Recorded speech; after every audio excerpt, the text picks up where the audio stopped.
Welcome to the BE Marketplace podcast. I am your host, Patrice Sagay, here with my guest, a dear friend. She's become a new friend.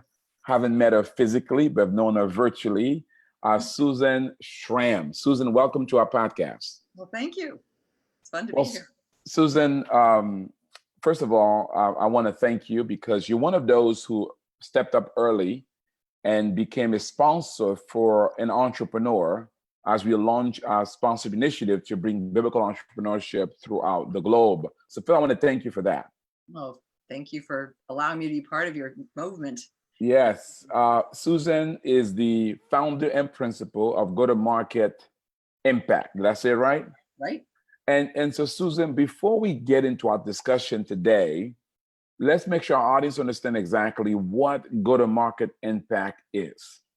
So we're a consultancy that helps leaders of organizations accelerate their results by getting their go-to-market right.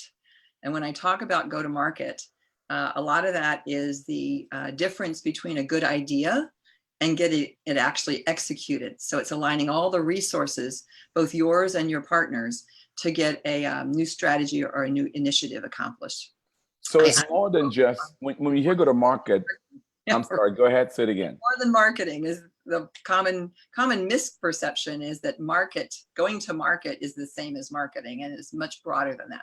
Yeah, and that is the initial knee-jerk, right? When you hear go-to-marketing, oh, she must be a marketing consultant. But you're more than just that. You're a strategist. You talk about bringing initiatives to bear, making sure that there's a clear path for success. Is that what it's about? Exactly, and it's one of the most common mistakes that I see happening when organizations, very well-meaning, with great ideas to take either a new mission, for instance, a mission-driven organization like many of the companies we work with in BE. They have a really wonderful goal, but they often undercall what it's going to take to align that new direction to aligning the resources needed to pull it off. I've spent the last several decades with major Fortune 500 companies, and that was we were involved with acquisitions and mergers and new product launches. And so many times we would sign up for revenue goals because we had this big idea, but many times we undercalled the amount of work required to get everybody in, like an orchestra, everybody to understand what's the music, and especially if it's new music. In other words, it's one thing if you're a brand new startup with a vision. Everybody who comes on board understands what that is. But what's very hard is if you've been going one direction and then you want to do a little turn, whether because the market's changed or you want to go after a new target market or whatever, and everybody's got to understand, so what are we trying to accomplish here? And the impact of not doing this is it delays your revenues. It results in customers who are not well served. It causes confusion among your employees. You sometimes lose employees or have the wrong employees for that direction. So I decided after many decades in corporate life to spend the rest of my life working on the people side of aligning people to accomplish mission. And I'm actually focusing right now on nonprofits and associations where they're trying to do a lot of great things, but often don't have the skill sets and the capacity to do the go-to-market piece. Let me give you an idea, audience from all over the world, a sense of Susan's accomplishments. She's been at executive levels with several organizations, from the telecommunication industry, all the way even, you've even worked with multinationals, Siemens, yeah. So you have had, before launching a business, you had a stench in corporate life. A long stench. Some people say too long a stench. Too long. But yet you still look young. Yeah, thank you. Well, Susan, we normally ask our guests before we get into the meat of things about their devotional life. Because this talk goes through biblical entrepreneurs around the world, and the thing that we all entrepreneurs struggle with is, how do you maintain that wonderful balance, or do I like integration between faith and work and family? The demands of the customers, the vendors, the employees, those pressures, and then including the family, and to make sure you're able to have a quiet time, a devotion, however you call it. So tell us, how does Susan Schamm build in those times as she seeks to build business? So it's interesting. I made a very specific change in my life after September 11th. Actually, I was out of town, away from my family, in a hotel room, and obviously couldn't be with everybody I loved, and I wasn't able to get home for days. And at that point, I made a very conscious decision to start every day and end every day with God. And so it's been a very a rigorous discipline, because it's so easy to just get pulled in to the world of the to-dos. And unfortunately, this little thing that I've been part of the telecommunications industry for decades, creating mobile phones and connectivity, has actually caused many people to lose God. So I actually have two apps that I am really, really devoted to. One's called Abide, and one's called Jesus Calling on my phone. Many of your members or entrepreneurs may know about these. And they actually are sort of my team first thing in the morning to keep me accountable to starting with God. And so I essentially have that prayer time. Most recently, I've started becoming part of a weekly call every Monday morning with Victor Hanna and some others that are creating a community of entrepreneurs who have a 20-minute prayer time before the week in the marketplace.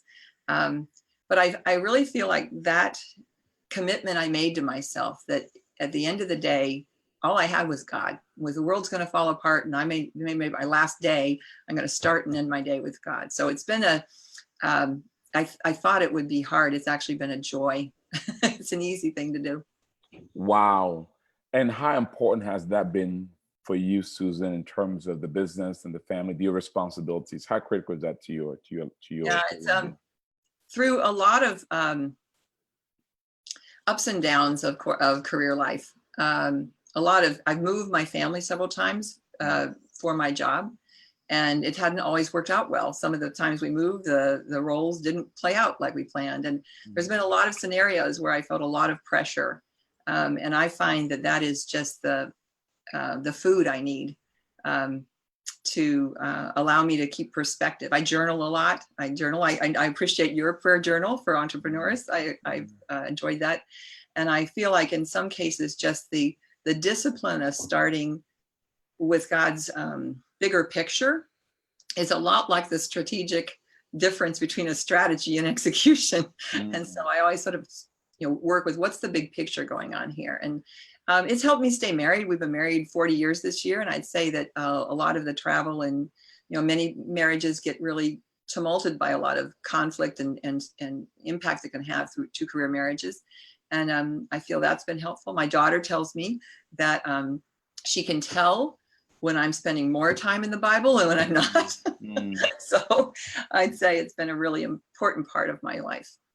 I love it. I love what the statement is, help you stay married. And I know that many of us can relate to that as entrepreneurs. Yep. Because when we get pulled from here and from there, oftentimes our mates and our loved ones are the ones who miss out the most. But when we're centered, congruent, when we align, we're able to give them our very best. And that is important.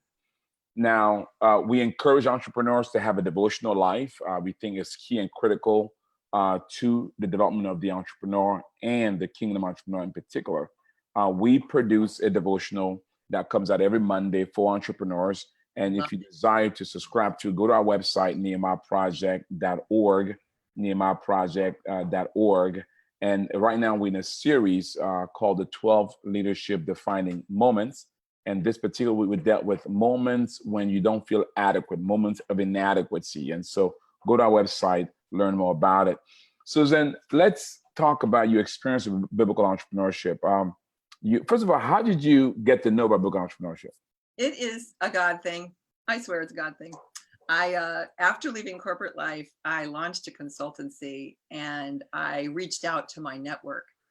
And I made a bold decision to, in telling people what I did, I said, I'm working with purpose-driven organizations, nonprofits, associations, faith-based organizations. And one of my former colleagues from a corporate life said, faith-based organizations, what are you doing? And I said, well, I've worked with different churches and I've worked with different nonprofits that are focused on God. And he said, because we'd never talked about this ever. And he said, you should be aware of this new program going on called Biblical Entrepreneurship.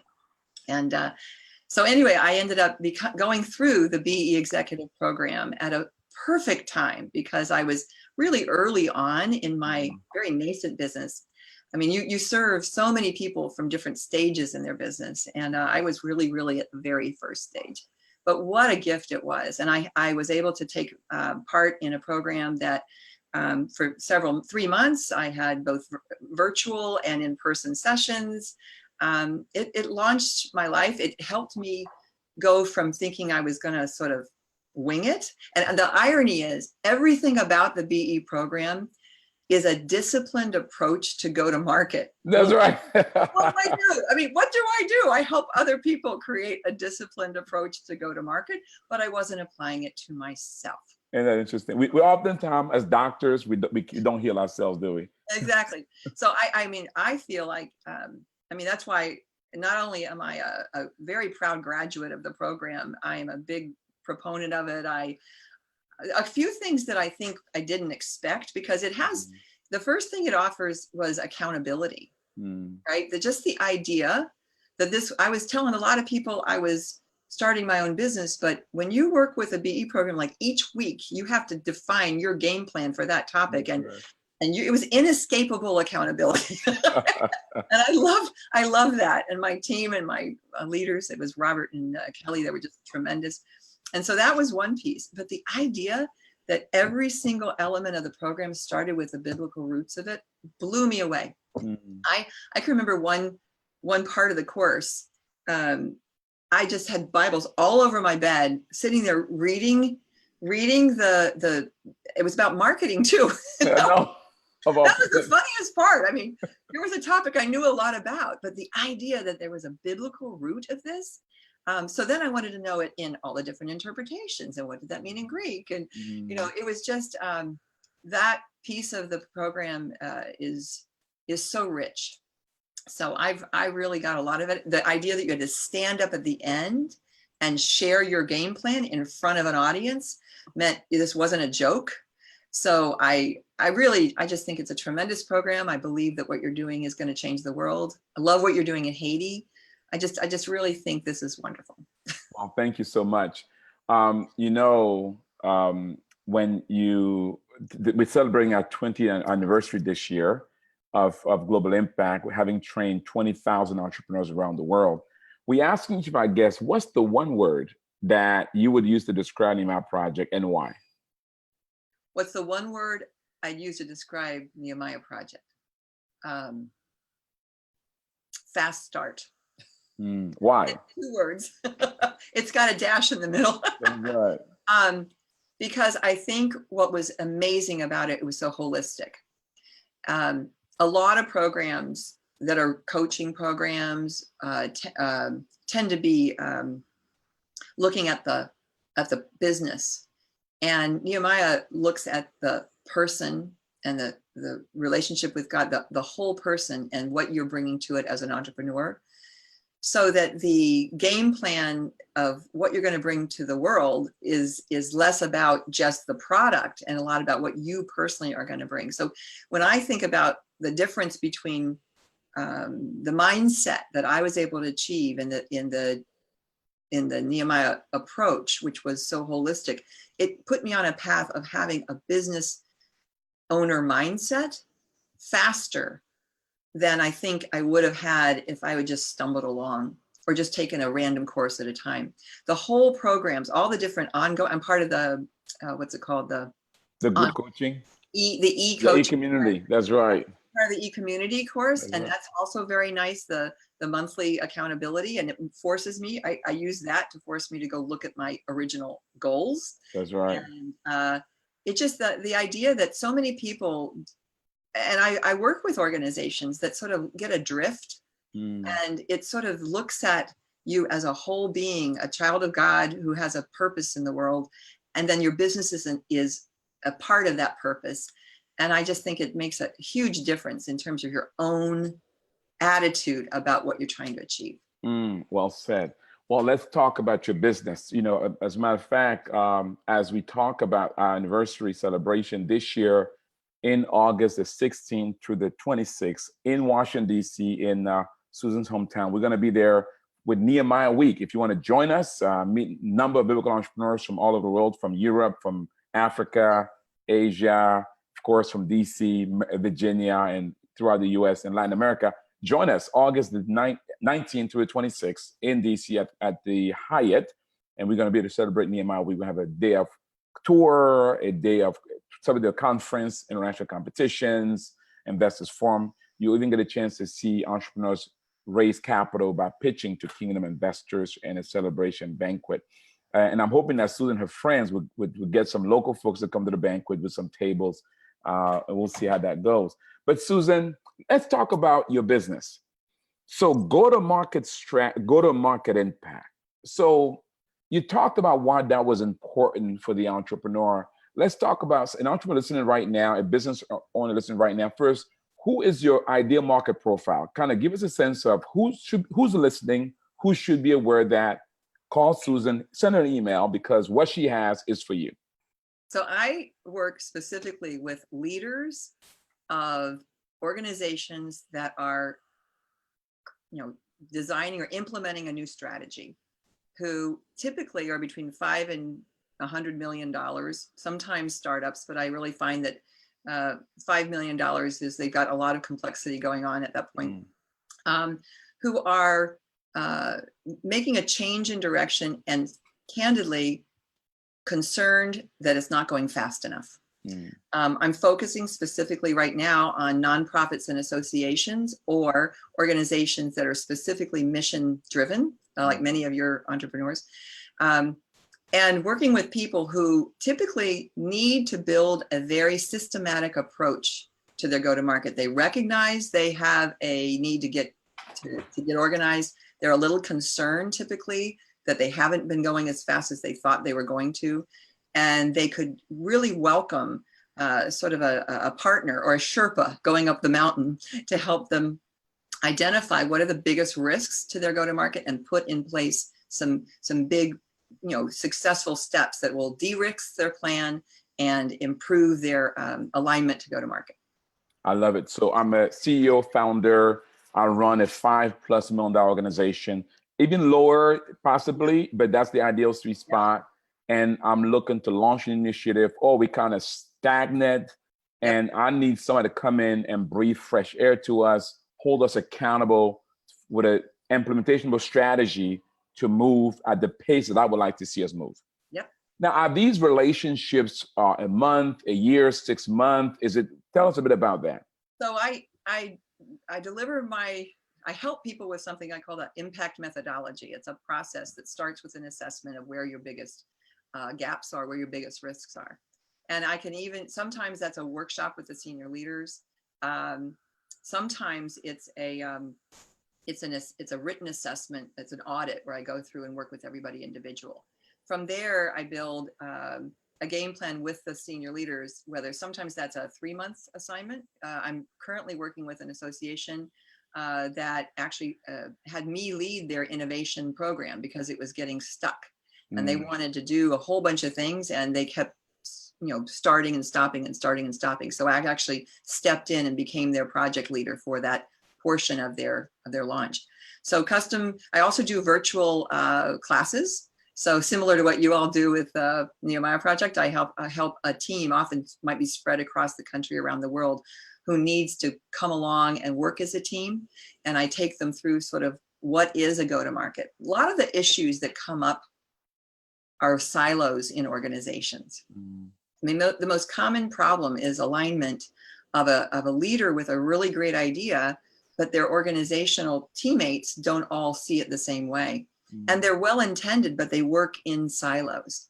So a fundamental challenge that needs to be overcome is bringing people together across the organization And sometimes that's not just people within the organization. That might be your partners. In nonprofits, that might be in all cases, it might be your donors, your donors, stakeholders. Yeah. volunteer leaders who are, they're even harder because you're not paying them a paycheck. They're volunteers. That's right. So getting that whole group to understand, so what's the vision? What's the difference between that goal and how you're going to get there? Clarify your positioning as far as who you are versus your competition. And then the biggest mistake people often make is they think people get it, but they haven't turned the messaging into, so what does that mean for me? So when you go to like the volunteers, I came to this organization to do this, and now you're doing that. That's not what I came here for. The mission drifted. The mission, yeah, right. So it's been an interesting exercise because each of my engagements has changed. The process is the same, but each client is in a different stage.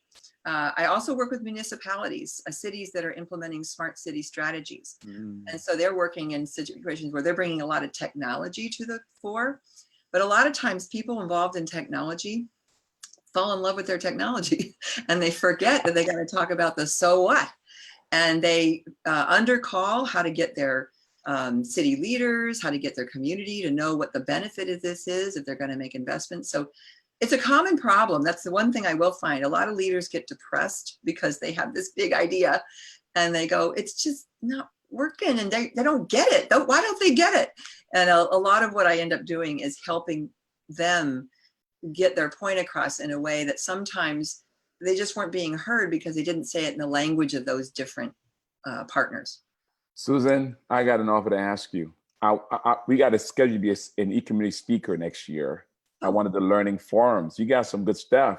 And next year, our theme for Nehemiah Week is going to be on strategy. Oh, really? And yeah, so we're going to book you as one of the speakers. But would you mind coming to Mexico and speaking? That sounds like a great plan. Let's do it. She committed right here. Strategy, I think a lot of times people think of that as it's just like God's plan for us, right? That's right. His plan is that we live out day to day in context of a strategy. That's right. And I think sometimes people think of that as a big faraway thing, and it actually lives out in every decision you make daily. So I would love it. It's I believe in what you guys are doing. It's powerful. Oh, that is awesome. Now, Susan, let's think about a client of yours that had a pain. You don't have to be specific to who it was, and then as you work with them, there was an amazing transformation, impact, whatever, the dial gap move. Give us a scenario and tell us kind of what was the big aha there? What happened? So I'll talk about a young leader. It's a different organization. A young leader who got put into a new role. So she'd been with the organization for quite a while and got promoted to a new role. And that in itself is challenging because you're being promoted from a peer to a leader and not everybody sees you as the boss. And she was responsible for revenue generation across a group of people who all didn't report to her. And so the difficulty was that everybody was pounding her for where are we going to go in terms of revenue and creating some new lines of business, essentially, or new value propositions to customers. But she didn't have any systematic process.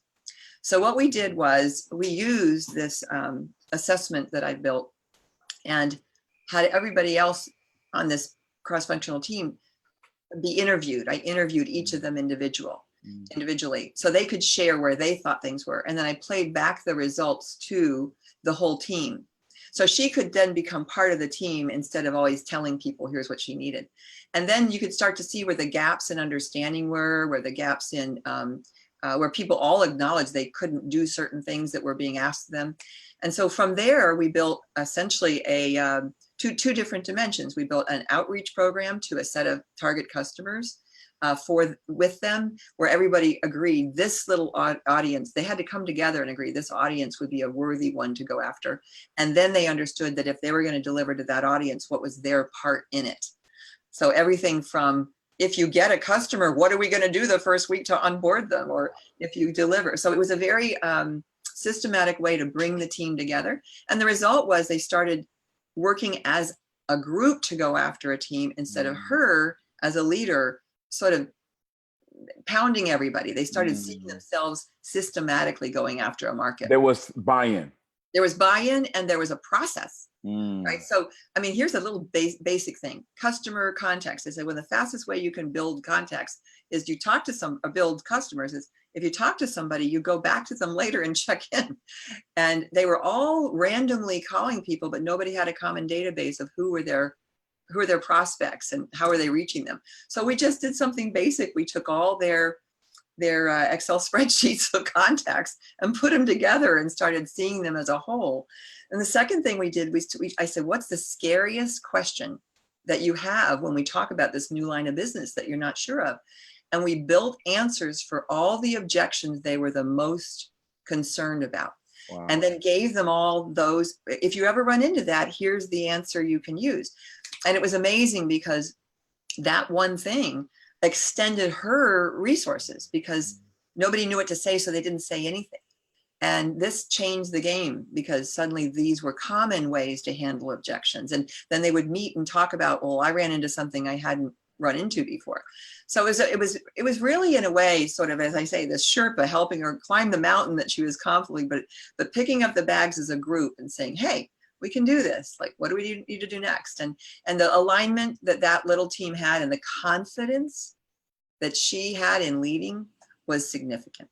Wow, that's incredible. Susan, how does any of our listeners reach out to you? How do they connect with Go-to-Market Impact? Well, I have a website, go-to-marketimpact.com, but my email address is susan.schramm, SCHRAMM, at go-to-marketimpact.com. And I'd love awesome. So visit Susan at go-to-marketimpact.com or email her. Give them the email address again. Susan.schramm at go-to-marketimpact.com. And she is a member of our community. So if you have a hard time reaching out to her, just reach out to us and we'll make sure we plug you straight to her. Susan, let's talk about family. I was ready to wrap up here. So how many, tell us about, married with children? Married with children. I have a wonderful husband named Bob, who's been a huge supporter of mine. We married when he was on Wall Street and I was with IBM, and we had a long career of corporate. Oh, wow. Now, is so he's an executive or no, he's in business? He's retired now, and he is my greatest cheerleader. Oh, wow. Another offer. And prospect identifier too. Another offer for you. So we have another podcast called Couples in Business, where we try to feature different kinds of couples that have different expression of how either one is the entrepreneur or the other one is, and how that works together. Would he mind being on an interview with you and my wife to kind of talk about those dynamics? That would be interesting, and it's interesting because I think he feels like a lot of time we talk about business leaders when they're in business together. And we made a decision that this was my business and he was my supporter. I think it's interesting because the model varies. Having someone in your court to talk through things and be on your side is a huge impact, even if they're not working with you. Although he does have a business card for my business. There are different expressions, and I love different expressions. It's not this cookie cutter, right, where all couples work in the same way. Right. So true. It's all about the calling, the gifting, their family purpose and mission, the dynamic, and so forth. And we want to express those different expressions so that couples can feel free. Say, we are not weird. We will not be like the Schramm, but we are like the Johnsons, but we are like the Sagates, and that's okay. Yeah, and I think my parents were in families of small business leaders, and they each had, their parents had a hardware store, and the other had a men's clothing store. And everybody in the family knew that was the business that was paying the rent and the food, and everybody had a role. And it's interesting because I think sometimes in our current lives, corporate lives, people sort of are compartmentalized. They think right. It's their job. But especially in this entrepreneurial phase of my life, I give Bob huge credit for having helped support me through a long and circuitous corporate life. But now at this point, just this support that some days nothing's going well, and some things everything's going well. He's helping me feel confident that tomorrow's a new day, just along with God and all my other work. He's just a daily encourager. So it is a huge role. And I I have love. children, to your other question. I have two grown children. Bobby, who's married to Gabby in San Antonio, Texas, and Catherine, who's in Washington, D.C. And they also are thrilled with the fact that mom is not retiring like so many of their parent friends, but is actually forging a new business. So it's Amen. That is awesome and wonderful. Wow. Mother, wife, corporate career, and now entrepreneur. Susan, before we wrap up, many are listening to us and they're watching how you transition. So, and I'm going to ask you a takeaway in a few minutes. Right now, I want to just say, if somebody's watching right now and they're saying, I'm like you, Susan, I'm in a corporate career, very comfortable, I love my job, or hate it, what the feelings are, and I long to make that transition. What did you do? What are some principles you can give them that you did as you prepare to post, however you did it? What are some insights you can give them as to how they're prepared to repurpose themselves the way you did? you know, now that I know about BE, I'd actually encourage them to take the business executive class, because I think a lot of times when you're in a corporate job, you feel like you have all sorts of resources and things, and you can't imagine what it would be like to launch it yourself. And getting a specific plan in place was a huge advantage for me. Prior, I knew someday I was going to consult, and I talked to people a lot and they said, you should go into consulting. And it was just this idea. I did a lot of reading about, and I admired consultants, but often they seem so far away. I right now would recommend that anybody who's sitting there in a corporate job wanting to start a company would start with the homework and the discipline of framing a business plan with godly principles. And that was so tangible in terms of defining your value proposition, defining who you would compete, who would be your customers, defining your operational model. What level of income would you have to be able to hire for the things that you don't do well? That tangible game plan that BE offered, I think, would be a huge kickstart to somebody who's sitting there conceptualizing as a corporate person, right? Wow. That would be a really great first start. For me personally, just interviewing everybody who I thought was doing a great job. And I meet people who are entrepreneurs, I would not talk about only what their offer was, but I'd also go into, how did you start your business? And what made you bold enough to leave? And so it was, you're never done learning. And how tough was it for you to shift from a mindset of, paycheck, infrastructure around your system already developed, to now no secretary, it's Susan Incorporated.